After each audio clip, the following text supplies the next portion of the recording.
Seguimos entonces estudiando la segunda carta a los Corintios. Un mensaje de consuelo y desafío se llama nuestra serie en curso. Vamos a abrir ahí en 2 Corintios 3, nos quedamos en 2 Corintios 3. Si pueden ir ahí, por favor. Y vamos a leer ahí en el capítulo 3, a partir del versículo 7 hasta el 18. Con la gracia de Dios vamos a avanzar. Vamos a leer desde el 6, por favor. Vamos a leer desde el 6 para contexto. Dice: el cual asimismo nos hizo ministros competentes de un nuevo pacto, no de la letra, sino del Espíritu, porque la letra mata, mas el Espíritu vivifica. Y si el ministerio de muerte grabado con letras en piedras fue con gloria, tanto que los hijos de Israel no pudieron fijar la vista en el rostro de Moisés a causa de la gloria de su rostro, la cual había de perecer, ¿cómo no será más bien con gloria el ministerio del Espíritu? Porque si el ministerio de condenación fue con gloria, mucho más abundará en gloria el ministerio de justificación. Porque aún lo que fue glorioso no es glorioso en este respecto, en comparación con la gloria más eminente. Porque si lo que perece tuvo gloria, mucho más glorioso será lo que permanece. Así que teniendo tal esperanza, usamos de mucha franqueza. Y no como Moisés, que ponía un velo sobre su rostro, para que los hijos de Israel no fijaran la vista en el fin de aquello que había de ser abolido. Pero el entendimiento de ellos se embotó, porque hasta el día de hoy, cuando leen el antiguo pacto, les queda el mismo velo no descubierto, el cual por Cristo es quitado. Y aún hasta el día de hoy, cuando se lea a Moisés, el velo está puesto sobre el corazón de ellos. Pero cuando se conviertan al Señor, el velo se quitará. Porque el Señor es el Espíritu, y donde está el Espíritu del Señor, allí hay libertad. Por tanto, nosotros todos, mirando a cara descubierta como en un espejo la gloria del Señor, somos transformados de gloria en gloria en la misma imagen como por el Espíritu del Señor. Vamos a orar. Hermanitos, oren por mí, yo oro por ustedes. El Señor nos ayude. Es un texto muy difícil, pero muy, muy profundo. El Señor nos dé gracia en nuestra predicación. Padre, te damos gracias y te damos gloria, te damos honra, alabanza y honor. Señor, gracias por tu palabra. Gracias, Señor Dios, porque es viva y es eficaz, Señor Dios, y tú eres fiel, Señor Dios. No somos dignos de exponer tan glorioso evangelio, Señor, no somos dignos, pero por tu gracia y tu misericordia, Señor, estamos aquí, somos lo que somos. Pues no tenemos mérito alguno, Señor. Gracias te damos, bendito Rey, porque podemos proclamar tu santo evangelio, Señor. Gracias, bendito Rey. Ayúdanos el día de hoy a entender, aunque sea una parte de estos textos tan gloriosos, Señor Dios, tuyos, Padre. Ábrenos el entendimiento, háblanos, bendito Rey, y llévate toda la gloria, todo el honor y todo el reconocimiento. Porque solo tú eres digno, Señor, en nombre de Jesús. Amén. Bien, entonces veíamos ahí, el pastor nos hablaba en la prédica pasada de los primeros versículos del capítulo 3 y llegó hasta el 6. Vamos a leer el 6 otra vez. Dice: el cual asimismo nos hizo ministros competentes de un nuevo pacto, no de la letra, sino del Espíritu, porque la letra mata, mas el Espíritu vivifica. Si se acuerdan, ahí anteriormente habla acerca de que Él nos hizo ministros competentes, Él, no por nuestro mérito, no por lo que nosotros podamos ser o hacer, sino que Él, el Señor Dios, nos hizo competentes a nosotros por su Espíritu Santo. Y luego dice ahí de un nuevo pacto, y de esto es lo que se va a tratar la enseñanza de hoy con la gracia del Señor. Dice: no de la letra, sino del Espíritu, porque la letra mata, mas el Espíritu vivifica. Ahí el apóstol Pablo hace una distinción entre la letra, refiriéndose a la ley, ¿sí? A la ley de Dios, y la vida que da el Espíritu de Dios en el nuevo pacto. Esto es el Evangelio. el cual fue firmado con sangre en la cruz del Calvario por Cristo, quien también anteriormente Pablo llama en 1 Corintios 15:45 espíritu vivificante al Señor Jesús. Él le llama a él espíritu vivificante. Entonces vemos que está aquí todo conectado.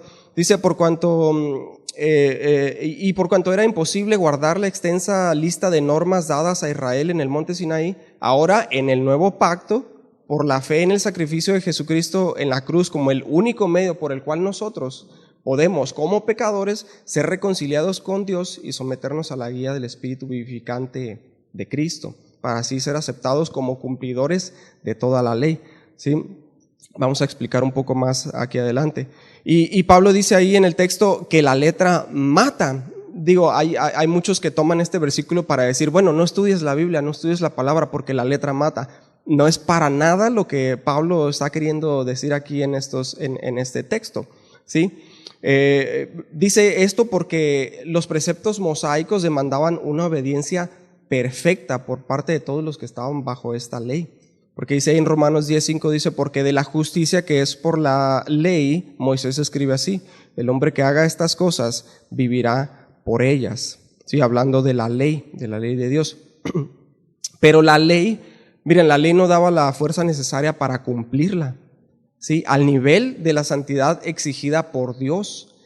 Entonces, todos se hacían desobedientes y reos de muerte, ¿sí? Porque la paga del pecado es muerte, ¿cierto? Romanos 6:23.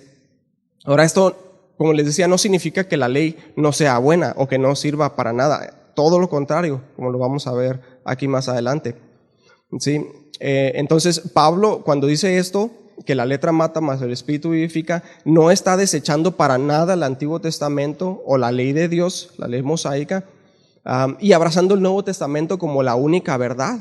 Sí, no es para nada lo que Pablo está diciendo. Ahora, en base a esto anterior, de este texto, los siguientes versículos del capítulo 3 hace una comparación entre la ley y el Evangelio, resaltando la excelencia del Evangelio por sobre la ley. Sí, tengan esto en mente mientras avanzamos. Pablo hace una comparación, ¿sí? Sin embargo, dice que los dos fueron con gloria, tanto la ley como el Evangelio de la gracia son con gloria, y los dos tienen su función y son buenas, ¿sí? Porque el Señor los dio. Sin embargo, dice Pablo, el Evangelio de la gracia es mayor en gloria a la ley, como vamos a ver. Dice en el versículo 7, y si el ministerio de muerte grabado con letras en piedras fue con gloria, tanto que los hijos de Israel no pudieron fijar la vista en el rostro de Moisés a causa de la gloria de su rostro, la cual había de perecer. Como les decía, es algo bastante difícil, pero vamos a analizar. Dice ahí en la primera parte del versículo 7, y si el ministerio de muerte grabado con letras en piedras. Aquí Pablo se refiere a la ley como un ministerio de muerte, o que servía a la muerte.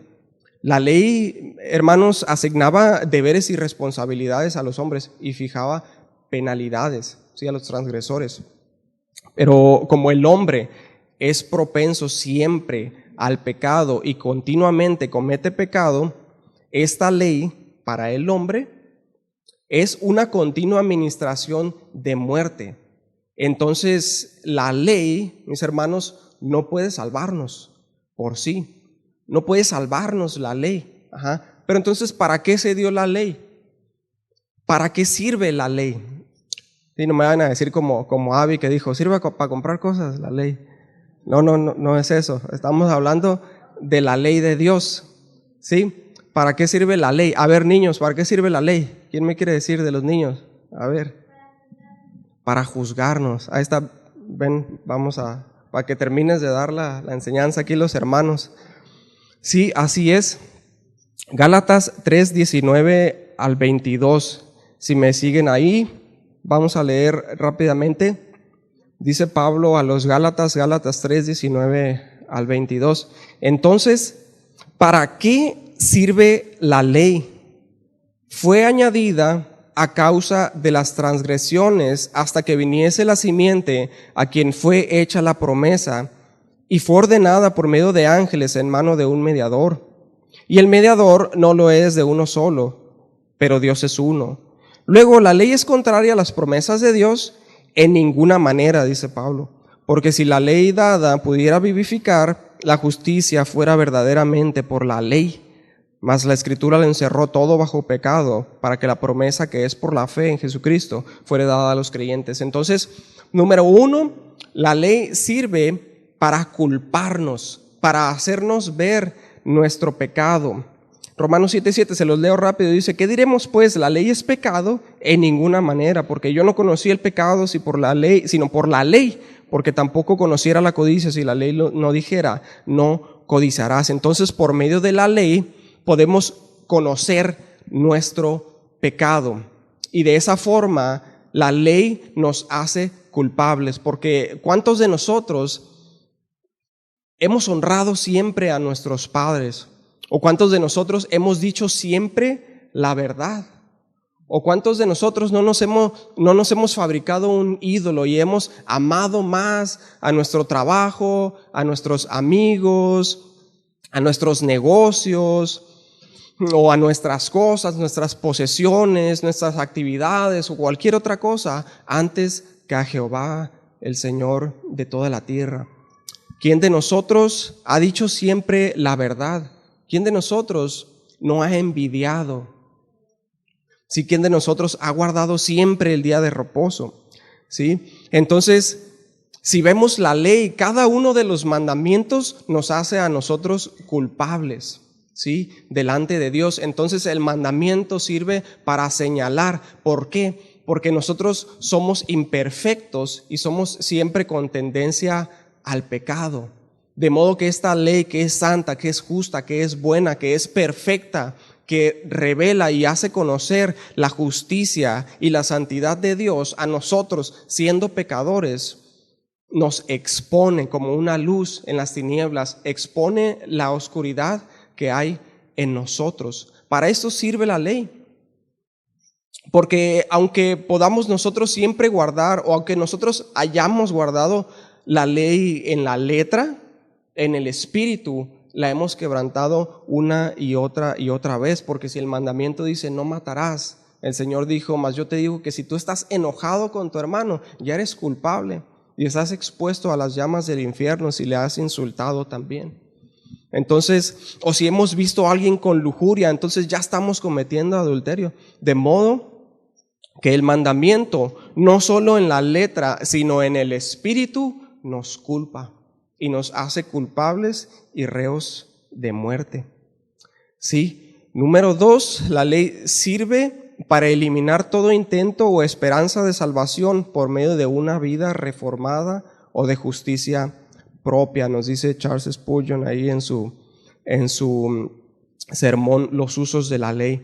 Para eliminar todo intento o esperanza de salvación por medio de una vida reformada o de justicia propia. Pudiéramos nosotros decir: bueno, sí, reconozco que soy culpable, la ley me ha hecho culpable, reconozco que estoy mal, que estoy mal delante de Dios, que le he ofendido, que he sido pecador, pero de aquí en adelante voy a guardar la ley, me voy a portar bien, voy a ser una buena persona. Aunque yo no vaya a la iglesia, aunque yo no honre a Dios, o aunque no le sirva con toda mi pasión y entrega, pero me voy a portar bien porque yo reconozco que he sido malo, que he hecho mal. Imposible. ¿Sí? No podemos, porque el pecado pasado, porque nuestra comportamiento en el futuro no nos exime de nuestra culpabilidad en el pasado. Porque cuando nosotros quebrantamos o infringimos un solo mandamiento, somos culpables de quebrantar todos los mandamientos y entonces somos reos de muerte, dice Santiago 2:10. ¿Sí? Y no podemos nosotros, o quién de nosotros se atreve a decir: gracias, Señor, porque no soy igual que aquel hermano, el que está allá, el que está de aquel lado. Gracias, Señor, porque no soy como él, o este mensaje le queda como anillo al dedo a mi hermano que está por allá sentado. Sí, pero a mí no. ¿Quién de nosotros puede decir o presentarse delante del Señor y decir: aquí está el recibo de mi ruda, mi eneldo, mi comino, mi menta, Y gracias Dios porque no soy como este publicano. Nadie de nosotros, creo, en el día del juicio podremos estar delante del Señor y decirle: Señor, yo estuve todas las reuniones ahí en casa de oración. Señor, yo servía. Señor, yo hacía esto, yo hacía el otro, yo predicaba, yo enseñaba. Nadie de nosotros podrá estar delante de Él y justificarse por medio de sus obras, sino que la ley nos acusará mandamiento tras mandamiento. Y esa es la otra función de la ley: juzgar y matar. Sí, porque la ley nos juzga, nos hace ver nuestro pecado y por ella seremos juzgados. Juzgar y matar. Miren, Dios no revela a Cristo a nadie sin antes haberle hecho experimentar la tortura de una conciencia adolorida, que es un anticipo del infierno, decía Charles Spurgeon. ¿O no se acuerdan cuando el Señor los llamó? Cómo pasaban noches enteras en llanto y en gemido, porque la ley los había acusado y los había hecho ver su pecado. Y entonces decían junto con el publicano: Señor, sé propicio a mí, pecador. Y entonces corrimos a Cristo. Entonces, ¿para qué sirve la ley? Finalmente sirve para esto: para poder voltear a ver a Cristo y reconocer que necesitamos un Salvador, para poder clamar por misericordia, por salvación y ver a Cristo. Gálatas 3:24, se los leo. Gálatas 3:24, de manera que la ley ha sido nuestro ayo para llevarnos a Cristo, a fin de que fuésemos justificados por la fe. Dice que la ley ha sido nuestro ayo, viene de viene de dolor, viene de angustia, porque la ley nos hace ver cuán ruin, cuán pecadores, cuán bajos, cuán sucios somos, y nos hace voltear y ver a Cristo, el único que guardó la ley a la perfección. Y entonces cuando ponemos nuestra fe en Él, su justicia se hace nuestra, de modo que es por su gracia y por su misericordia. Concluimos pues entonces que la ley no nos puede salvar, no nos salva, sino que nos juzga, nos mata, nos culpa, nos exime de tratar de justificarnos con justicia propia. Pero su función más excelsa es llevarnos a Cristo, llevarnos a los pies de Cristo sin nada en nuestras manos. Esa es la función de la ley. Entonces, avanzamos, dice ahí Pablo, dice, entonces Dice, el ministerio de muerte grabado con letras en piedra fue con gloria, tanto que los hijos de Israel no pudieron fijar la vista en el rostro de Moisés a causa de la gloria de su rostro, la cual había de perecer. Dice, ministerio de muerte grabado con letras en piedras, dice, fue con gloria. Dice, ahora, este ministerio de muerte, que servía a la muerte, los mandamientos escritos en piedra y todos los mandamientos instituidos en la ley mosaica, fue glorioso. Pablo se está refiriendo aquí al estruendo, a los relámpagos, al fuego, al humo y al sonido de bocina que aumentaba, y cómo la tierra y el monte Sinaí se estremecían cuando el Señor descendió ahí en el monte Sinaí en fuego para dar los mandamientos al pueblo. Lo vemos ahí en Éxodo 19 y 20. Les voy a leer aquí rápidamente. Hebreos 12, 18 al 21 dice, porque no os habéis acercado al monte que se podía palpar y que ardía en fuego, a la oscuridad, a las tinieblas y a la tempestad, al sonido de la trompeta y a la voz que hablaba, la cual los que la oyeron rogaron que no se les hablase más, porque no podían soportar lo que se ordenaba. Si aún una bestia tocare el monte, será apedreada o pasada con dardo. Y tan terrible era lo que se veía que Moisés dijo: estoy espantado y temblando. Y vemos ahí en Éxodo 19:20 que todo el pueblo de Israel, cuando se congregaron al pie del monte, ellos se habían lavado, se habían purificado y dijeron: sí, vamos, y el Señor nos va a hablar a nosotros, porque no solamente contigo, Moisés, no solamente con ustedes, Aarón, puede Dios hablarle, sino también a nosotros. Y ellos se acercaron ahí muy contentos, y cuando vieron esto, todos corrieron despavoridos. ¿Saben por qué? Porque la gloria era tan grande y su corazón era tan perverso que no pudieron soportar. Y ellos huyeron, dice, despavoridos. Corrieron y dijeron: no nos hable Dios porque pereceremos. Moisés, habla tú con él y tú dinos lo que tenemos que hacer y lo haremos, dijeron. Luego sigue diciendo: tanto que los hijos de Israel no pudieron fijar la vista en el rostro de Moisés a causa de la gloria de su rostro, la cual había de perecer. Y la gloria con la que se dio esta ley fue tanta que aún el cuerpo de Moisés tomó parte de esa gloria, pues aún su rostro brillaba de tal manera que los hijos de Israel no podían verlo de frente. Después de estar Moisés allá 40 días y 40 noches en la presencia del Señor, entonces Moisés tuvo que ponerse un velo en su rostro, pero dice que tal gloria había de perecer. Sí, es muy interesante porque dice tal gloria había de perecer. ¿Cómo o por qué? Como la gloria del antiguo pacto. Ese pacto grabado en tablas de piedra había de pasar, había de perecer, había de terminar. El teólogo Ronald Knox dijo: su gloria, la del viejo pacto, palidece como el brillo de las lámparas cuando llega el alba. Y Matthew Henry dijo: no solo se eclipsa, sino que desaparece. Luego en el versículo 8 dice: ¿cómo no será más bien con gloria el ministerio del Espíritu? Empieza entonces a comparar la gloria de este ministerio dado a Moisés en el monte Sinaí, que fue con gloria.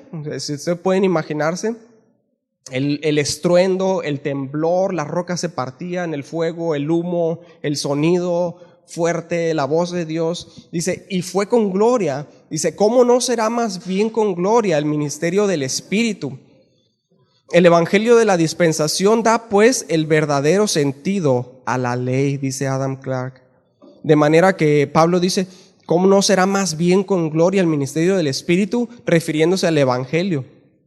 Entonces, aunque gloriosa la promulgación de la ley, mucho más glorioso aquello que la misma ley significa, aquello a lo que la ley apunta, aquello de lo cual es sombra y figura, esto es, a Cristo. ¿Cómo no será mucho más glorioso? Luego el versículo 9 dice, porque si el ministerio de condenación fue con gloria, mucho más abundará en gloria el ministerio de justificación. Porque si la entrega de la ley, hermanos, el ministerio de muerte fue con tal gloria, ¿cuánto más glorioso no será la promulgación del evangelio?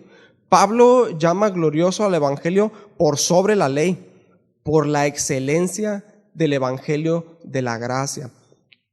Si se compara con la ley, la cual es buena, la ley es buena, la ley es excelente. Sin embargo, el evangelio de la gracia es mucho más excelso que la ley. ¿Por qué? Porque la ley nos lleva, apunta, es sombra y figura del evangelio de Cristo. ¿Sí? Entonces, la ley es buena, refleja la justicia y la santidad del Señor, pero Cristo vino ¿a qué? A cumplir la ley y por lo tanto a ponerle fin, por cuanto Él es el fin de la ley. Él es el fin de la ley, Él puso fin a la ley, no que la ley sea quitada. Miren, dice, porque el fin de la ley es Cristo para justicia a todo aquel que cree, Romanos 10:4. Pero también dice, el Señor Jesucristo dice, no penséis que he venido para abrogar la ley o los profetas, no he venido para abrogar, sino para cumplir. Porque de cierto os digo que hasta que pasen el cielo y la tierra, ni una jota ni una tilde pasará de la ley hasta que todo se haya cumplido. Mateo 5, 17, 18. De manera entonces, hermanos, que Cristo es el cumplimiento de la ley. Él no vino a abolirla o a quitarla, sino a cumplirla. ¿Sí? La ley ceremonial, la ley, el sistema de sacrificios, el tabernáculo, el templo, pasaron, porque esto era sombra y figura de Cristo. El cordero, la sangre, el propiciatorio, el expiatorio, todo era sombra y figura de Cristo. Pero la ley moral, la ley de Dios sigue vigente, pero esto apuntaba a Cristo y en Él se cumplió, por eso el velo se rasgó. Sí, cuando Cristo murió, cuando Cristo entregó su vida como cordero, fue llevado al matadero, dice la Escritura, entonces el velo se rasgó y ya no hubo más separación, ya no más sacrificios, ya no más templo, porque Cristo es el fin de la ley. Échense una vuelta ahí por Hebreos, ahí nos explica mucho más acerca de esto, mucho más profundamente. Dice el versículo 10, porque aún lo que fue glorioso no es glorioso en este respecto en comparación con la gloria más eminente. Porque la ley, hermanos, fue exhibida por un tiempo con gran esplendor en el monte Sinaí y en el tabernáculo y en el templo. Era realmente glorioso. Ahí se veía la gloria de Dios. Ahí descendía la gloria de Dios en el templo. Pero todo esto cesó, se terminó. De modo que hoy en día en ninguna parte del mundo se practica este sistema de ley mosaica con sus sacrificios y todo, en toda su totalidad de apego. Ni siquiera por aquellos que se aferran a la ley, porque hay quienes se aferran a la ley y rechazan el evangelio, ni siquiera por ellos. Pero en el evangelio de la dispensación se puede ver, como lo dice Pablo, de una forma eminente, un despliegue de justicia, santidad, bondad, misericordia y de la majestad de Dios. Luego ahí en el versículo 11 dice, porque si lo que perece tuvo gloria, mucho más glorioso será lo que permanece. Esta es otra diferencia contundente entre la ley y el evangelio. Es que la ley fue dada para el pueblo de Israel en un lugar, en un tiempo determinado. Pero el evangelio es para todas las personas, lugares y tiempos. El evangelio permanece para siempre. El evangelio es eterno. Hebreos 13:20 se los leo. Y el Dios de paz que resucitó de los muertos a nuestro Señor Jesucristo, el gran pastor de las ovejas, por la sangre del pacto eterno.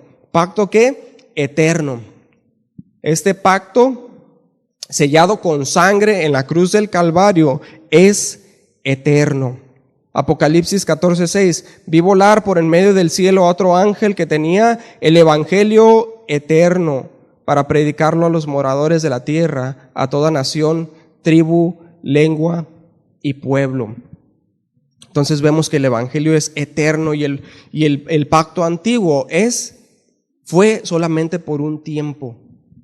Versículo 12 dice, así que teniendo tal esperanza, usamos de mucha franqueza. Pablo dice aquí, dice, así que, indicando continuidad con lo antes mencionado, ¿sí? Todo esto que ya mencionamos. Entonces, así que, aquí el vocablo griego usado como franqueza es el vocablo parresía y significa valentía o denuedo. Entonces, este texto, versículo 12, da pues el sentido de tener denuedo para predicar el evangelio con valentía, debido a que el evangelio es mucho más glorioso que el pacto anterior.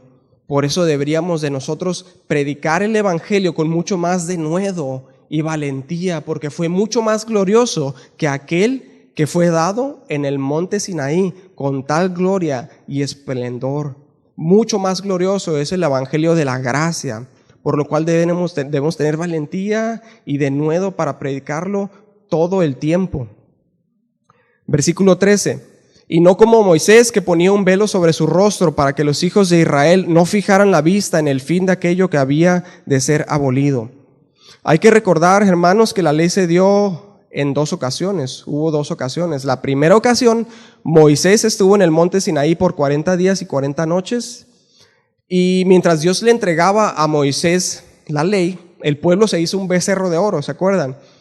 Un ídolo falso al cual ellos adoraron, un ídolo que ellos mismos hicieron, habiendo sido el primero y segundo mandamiento, no hacer tal cosa. Ellos lo hicieron, por lo cual Dios dijo a Moisés que los iba a exterminar y a levantar de Moisés otro pueblo para entregarle su ley.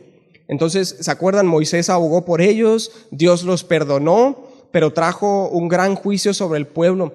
Entonces murieron miles de ellos ahí en el desierto por esto que hicieron. Entonces, cuando Moisés descendió del monte y vio lo que habían hecho, rompió las tablas ahí al pie del monte, con los mandamientos grabados por Dios mismo en ambos lados de las tablas. Entonces, piensen, si la justicia que es por la ley hubiera sido aplicada en ese momento, todo el pueblo de Israel, incluido Aarón, hubieran sido fulminados ahí en el pie del monte.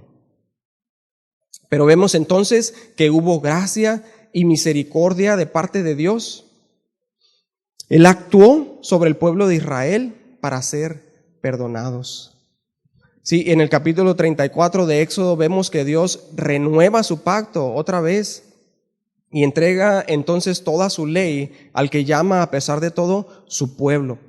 Entonces Moisés desciende de nuevo del monte Sinaí después de estar otros 40 días y 40 noches trayendo consigo unas nuevas tablas. Si recuerdan, subió otra vez, regresó con nuevas tablas y con todas las instrucciones ahora del sistema sacrificial, instrucciones para la construcción del tabernáculo y todas las leyes del pacto, por medio del cual el pecado de su pueblo sería cubierto. Este era el medio entonces por el cual el pueblo se podía acercar a Dios.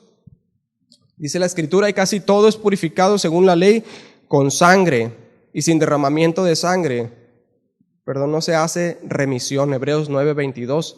Pero también dice la Escritura, sin santidad nadie verá al Señor. Sin santidad nadie verá al Señor. Hebreos 12:14. Entonces, ¿cómo podemos nosotros entrar a la presencia de Dios si somos tan viles? Si la ley nos ha expuesto como culpables de quebrantar toda la ley de Dios. Porque sabemos que la ley es espiritual, mas yo soy carnal, vendido al pecado, dice Pablo. Y como también exclama, miserable de mí, ¿quién me librará de este cuerpo de muerte? Romanos 7, 14 y 24. Es imposible entrar a la presencia de Dios por nuestros propios medios, por nuestra propia justicia, por guardar la ley. Imaginen, hermanos, un mundo sin un Salvador, simplemente bajo la condenación de la ley. Imaginen esto, hermanos, no tendríamos esperanza, sino todo lo contrario, desesperanza. Pero entonces Dios tenía que abrir un camino. Dijo Pablo, gracias doy a Dios por Jesucristo, Señor nuestro, ahí en Romanos 7:25. Y nuestro Señor dijo en Juan 14:6, yo soy el camino y la verdad y la vida, y nadie viene al Padre si no es por mí. Es pues Jesucristo nuestra única esperanza ante la condenación de la ley. ¿No le dan gracias al Señor? Gracias, Señor. Gracias, Padre. Entonces vemos que Moisés descendió con una segunda oportunidad, nuevas tablas de la ley, conteniendo el ministerio de condenación, también llamado el ministerio de justicia. Una justicia que el hombre era incapaz de producir. Encontramos entonces, hermanos, que había gracia. Esto es algo que Pablo mismo encontró más tarde en su ministerio, un hombre bajo la ley que persiguió a Jesús, que después de su conversión, ahí en el camino a Damasco, si se acuerdan, dijo, y ser hallado en él, no teniendo mi propia justicia, que es por la ley, sino la que es por la fe de Cristo, la justicia que es de Dios por la fe. Esto, hermanos, es un ministerio de gloria. El ministerio del Evangelio, el Evangelio glorioso. Dice en Ezequiel 18:23, ¿quiero yo la muerte del impío? Dice Jehová el Señor, ¿no vivirá si se apartare de sus caminos? Y en Ezequiel 33:11 dice, vivo yo, dice Jehová el Señor, que no quiero la muerte del impío, sino que se vuelva el impío de su camino y que viva. Como también dice en Miqueas 7:18, ¿qué Dios como tú, que perdona la maldad y olvida el pecado del remanente de su heredad? No retuvo para siempre su enojo, porque se deleita en misericordia. El Señor, hermanos, se deleita en misericordia. Dios quiere salvarnos y Él se deleita no en que el impío muera, sino que se arrepienta y sea salvado. Qué glorioso es esto, hermanos. Tan glorioso era esto, que cuando Moisés bajó del monte por segunda ocasión, con gozo en su corazón, por la misericordia que Dios había demostrado, su rostro brillaba por la gloria que Él reflejaba. Entonces Moisés puso un velo sobre su rostro. Ahora, ese velo que Moisés puso sobre su rostro no era por la gloria misma de su rostro, esto es súper interesante, sino porque esa gloria, como lo dice el texto, había de desaparecer para que los hijos de Israel no pusieran sus ojos en el fin de aquello que iba a ser abolido, que era pasajero, dicen otras traducciones. Y de la misma manera que Moisés puso un velo en su cara, de tal manera que los hijos de Israel no pudieron ver el fin de aquello que había de perecer. Había entonces un velo en su corazón de los hijos de Israel para que no discernieran en lo que toda la dispensación mosaica termina y todo el asunto de la misma, como nos lo indica el siguiente versículo. Versículos 14 y 15, en 2 Corintios 3. Pero el entendimiento de ellos se embotó, porque hasta el día de hoy, cuando leen el antiguo pacto, les queda el mismo velo no descubierto, el cual por Cristo es quitado. Y aún hasta el día de hoy, cuando se lee a Moisés, el velo está puesto en el corazón de ellos. Aquí la palabra se embotó, según el diccionario Strong, viene del vocablo griego poró, que significa endurecer, hacerse necio o encallecido, como una especie de piedra. Pablo nos explica que los israelitas se hicieron necios en sus pensamientos. La Nueva Traducción Viviente dice así: la mente de ellos se endureció por no comprender que la dispensación de la ley era transitoria, pasajera, así como el resplandor en el rostro de Moisés. Al descansar ellos en la letra, en la ley, cerraron sus ojos a la luz que les fue dada y endurecieron sus corazones. Como está escrito, aquella luz verdadera que alumbra a todo hombre venía a este mundo. En el mundo estaba y el mundo por él fue hecho, pero el mundo no le conoció. Juan 1, 9 y 10. Y ese velo que estaba, hermanos, en la cara de Moisés, que prevenía que se viera el resplandor de su gloria, que se reflejaba en él, Pablo lo compara con el velo puesto en sus corazones, que impide que la gloria del evangelio resplandezca sobre ellos. Pensaban que el viejo pacto tenía un carácter permanente, que siempre iba a estar la ley, por lo que se negaron a reconocer al Mesías, al Salvador, cuando vino a ellos. A lo suyo vino y los suyos no le recibieron. Juan 1:11. No reconocieron que Cristo es el mediador de un nuevo pacto y que da por terminado la gloria que fenece, esto es, la ley. Hebreos 8:16, vayan ahí por favor, Hebreos 8, 6 al 3. Vamos a leer juntos. Hebreos 8, del 6 al 3. Pero ahora, tanto mejor ministerio es el suyo, cuanto es mediador de un mejor pacto, establecido sobre mejores promesas.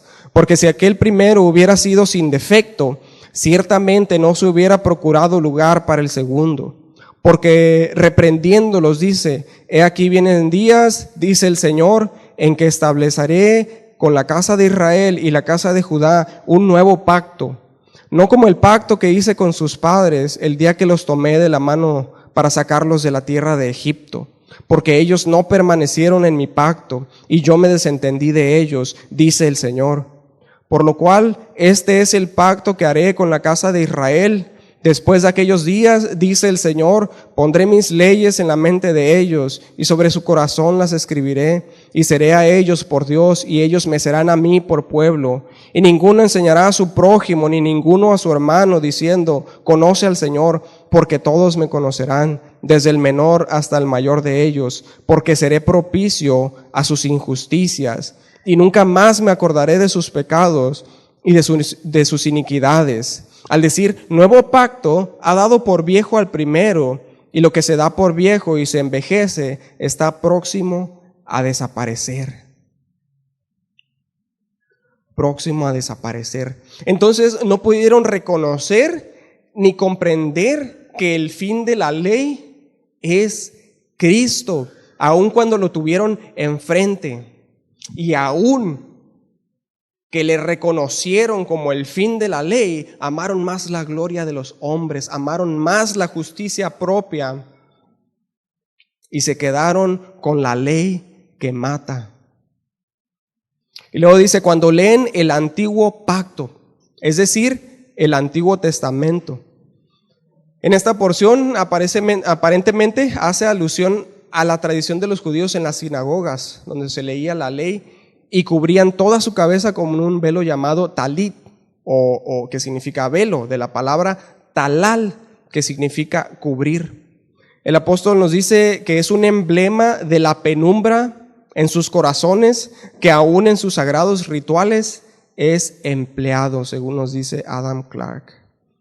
Por lo tanto, si un judío no se percata de este carácter transitorio de la ley y se vuelve a Cristo y acepta así el evangelio, el velo que cubría el rostro de Moisés se convierte para él en un velo en el corazón, el cual le impide reconocer en Jesús al Mesías. Luego dice, el cual por Cristo es quitado. Es entonces, hermanos, solo al reconocer a Cristo que esa oscuridad es quitada del corazón y el significado espiritual de la ley es discernido. Por lo tanto, hermano, si no puedes ver en el Antiguo Testamento a Cristo, es porque el Espíritu Santo no te está revelando.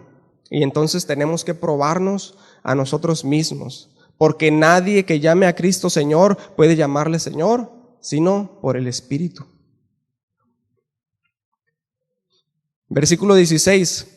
Pero cuando se conviertan al Señor, el velo se quitará. Randolph Tasker y Adam Clarke coinciden y comentan algo similar con respecto a este pasaje. Como les dije, son pasajes muy difíciles. Ellos comentan algo muy similar con respecto a este pasaje. Dicen que Pablo está haciendo una clara alusión a cuando Moisés se quitaba el velo para entrar a la presencia de Dios. No sé si recuerdan, él siempre traía el velo y cuando entraba a la presencia de Dios se quitaba ese velo. ¿Sí? Entonces, de la misma manera, aquel israelita que se vuelve a Cristo dando la espalda a la justicia propia, es decir, la justicia que es por la ley, el velo puesto en el corazón de ellos es quitado. Y de esta manera puede tener un encuentro personal con Dios, así como Moisés al entrar a la presencia de Dios. Versículo 17, porque el Señor es el Espíritu, y donde está el Espíritu del Señor, allí hay libertad. Qué mal interpretado está este versículo muchas veces, ¿no? ¿O usted cree que este versículo se refiere a que yo puedo brincar y tirarme al piso y revolcarme y hacer esto y el otro porque donde está el Espíritu del Señor hay libertad y ustedes tienen que dejarme hacerlo? No. Este versículo 17, que es bastante difícil, dice, el Señor Jesucristo, dice Pablo, es el Espíritu. ¿Por qué? Porque Él es el fin de la ley para justificación a todo aquel que cree. La Escritura dice que Jesús en los días de su carne, Él era lleno del Espíritu Santo, aún desde el vientre de su madre. Lo vemos en Lucas 1:15 y en Juan 3:34.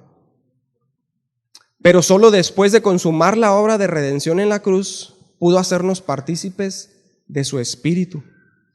Es entonces cuando la plenitud del Espíritu Santo en Él, en Cristo, en quien habita corporalmente toda la plenitud de la deidad, Colosenses 2:9, puede hacernos partícipes de su Espíritu, como miembros del cuerpo de Cristo y copartícipes ¿de qué? De la promesa en Cristo Jesús por medio del Evangelio. Efesios 3:6.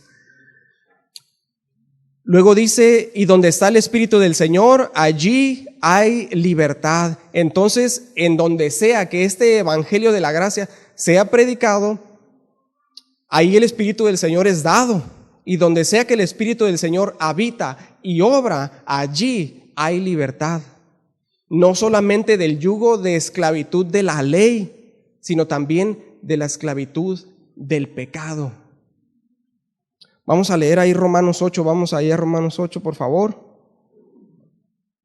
¿Me pudieran ayudar alguien con mi teclado?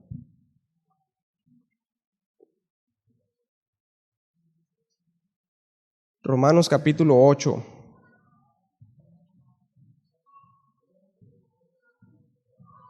Dice, ahora pues, ninguna condenación hay para los que están en Cristo Jesús, los que no andan conforme a la carne, sino conforme al Espíritu.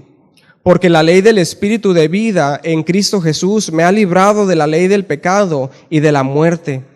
Porque lo que era imposible para la ley, por cuanto era débil por la carne, Dios, enviando a su Hijo en semejanza de carne de pecado y a causa del pecado, condenó al pecado en la carne, para que la justicia de la ley se cumpliese en nosotros, que no andamos conforme a la carne, sino conforme al Espíritu.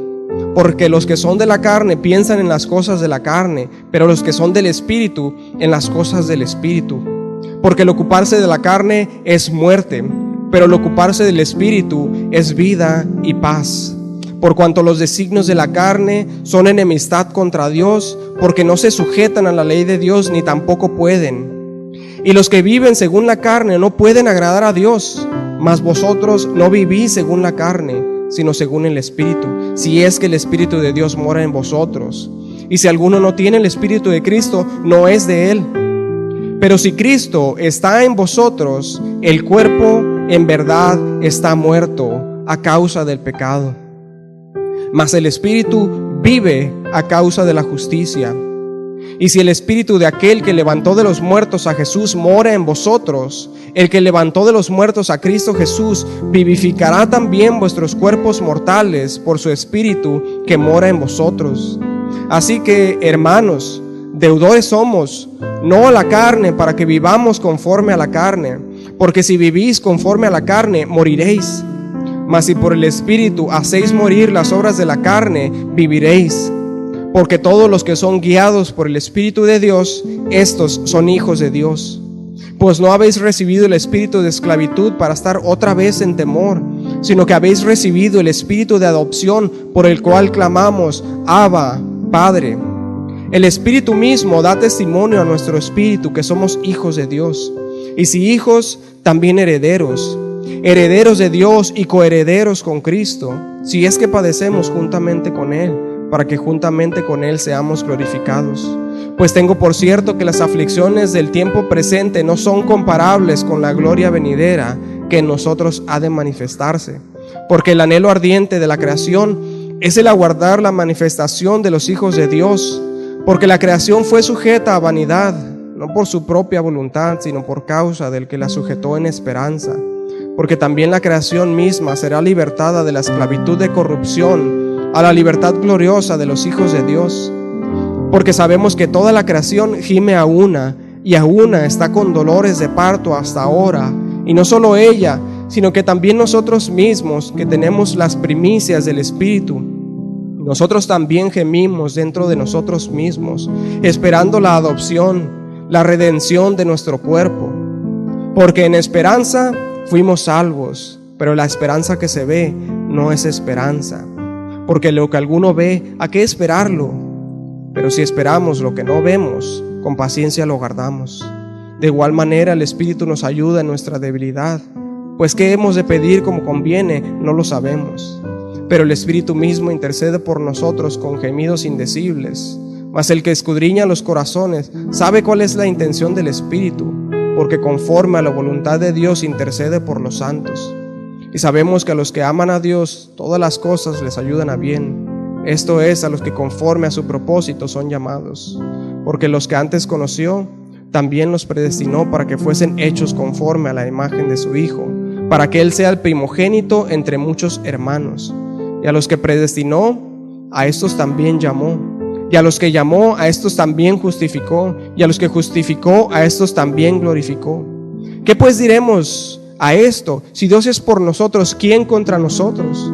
El que no escatimó ni a su propio Hijo, sino que lo entregó por todos nosotros, ¿cómo no nos dará también con Él todas las cosas? ¿Quién acusará a los escogidos de Dios? Dios es el que justifica. ¿Quién es el que condenará? Cristo es el que murió, más aún el que también resucitó, el que además está a la diestra de Dios, el que también intercede por nosotros. ¿Quién nos separará del amor de Cristo? ¿Tribulación o angustia o persecución o hambre o desnudez o peligro o espada? Como está escrito: por causa de ti somos muertos todo el tiempo, somos contados como ovejas de matadero. Antes, en todas estas cosas somos más que vencedores por medio de aquel que nos amó. Por lo cual estoy seguro que ni la muerte, ni la vida, ni ángeles, ni principados, ni potestades, ni lo presente, ni lo porvenir, ni lo alto, ni lo profundo, ni ninguna otra cosa creada nos podrá separar del amor de Dios que es en Cristo Jesús, Señor nuestro. ¿Quién acusará, hermanos, a los escogidos de Dios? Es Dios el que justifica. Versículo 18: por tanto nosotros todos, mirando a cara descubierta como en un espejo la gloria del Señor, somos transformados de gloria en gloria en la misma imagen como por el Espíritu del Señor. Pablo dice: nosotros todos, es decir, todos los que creemos en el Señor Jesucristo, el mediador del nuevo pacto. Dice mirando a cara descubierta, porque los israelitas, hermanos, no podían mirar la cara de Moisés, el mediador del antiguo pacto, y por eso se vio obligado a usar un velo. Pero los creyentes en Cristo, nosotros, hermanos, que el velo se nos ha sido quitado, entonces a cara descubierta podemos ver la gloria del Señor. Pero dice Pablo, como por un espejo. Este vocablo significa verse uno mismo en un espejo o contemplando como en un espejo, ya que nosotros, hermanos imperfectos, no podemos sino reflejar de algún modo la gloria del Señor con nuestra vida. Pero en este proceso de santificación que dura mientras nosotros vivimos en este cuerpo vendido al pecado y en este mundo lleno de maldad, debemos siempre mirar a Cristo, como lo dice el texto.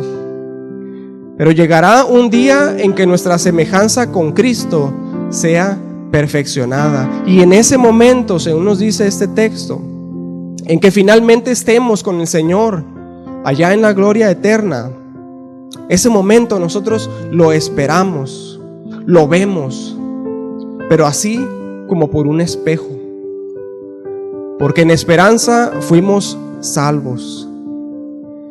Y en esa esperanza, hermanos, mientras contemplamos, mientras esperamos, abrazamos con fe las hermosas promesas de nuestro Señor Jesucristo, con anhelo y deseo en nuestro corazón. Y el Espíritu y la esposa dicen: ven. Y el que oye diga: ven. Y el que da testimonio de estas cosas dice: ciertamente vengo en breve. Amén. Sí, ven, Señor Jesús. Gracias, bendito Dios. Gracias, Padre. Santo es tu nombre, Señor. Bendito sea tu nombre, Señor. No podemos darte suficiente Gracias, Padre. Tú nos humillas, nos aplastas, nos haces ver cuán ruines, cuán viles, cuán despreciables somos, para luego salvarnos, para luego rescatarnos. Por tu justicia, por tu gracia, por tu misericordia, nos has dado esperanza. Ayúdanos, ayúdanos, Padre, a esperar en ti, a no confiar en nuestra propia justicia, Señor, a no confiar en nuestras obras para pensar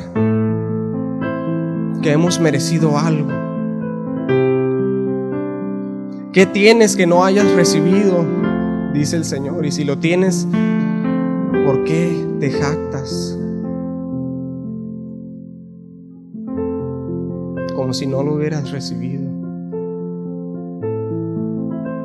Nada tenemos, Padre, delante de ti.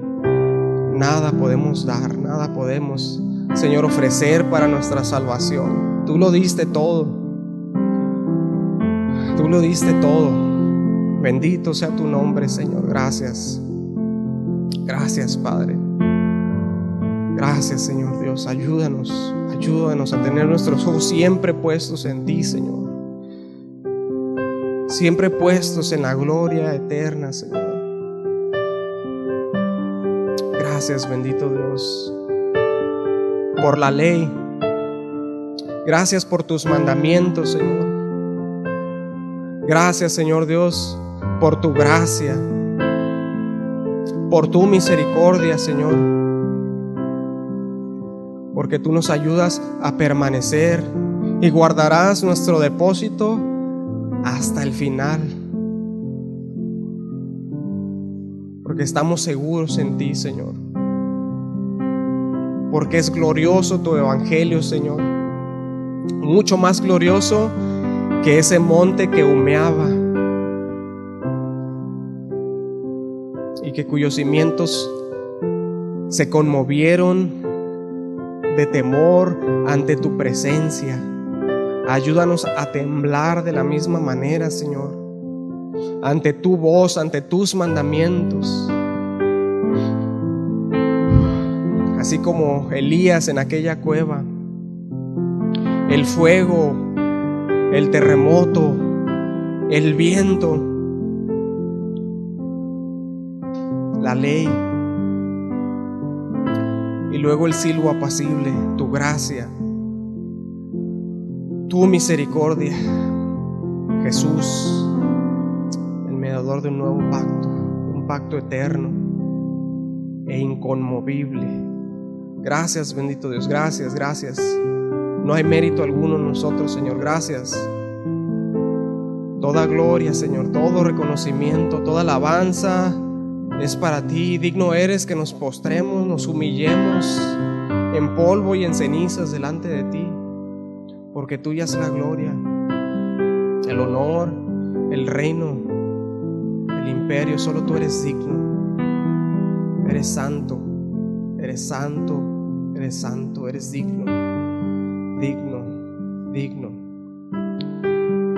Gracias, bendito Dios. Gracias, Padre. Gracias, Señor Dios. En nombre de Jesús. Amén. Gracias a Dios, hermanitos.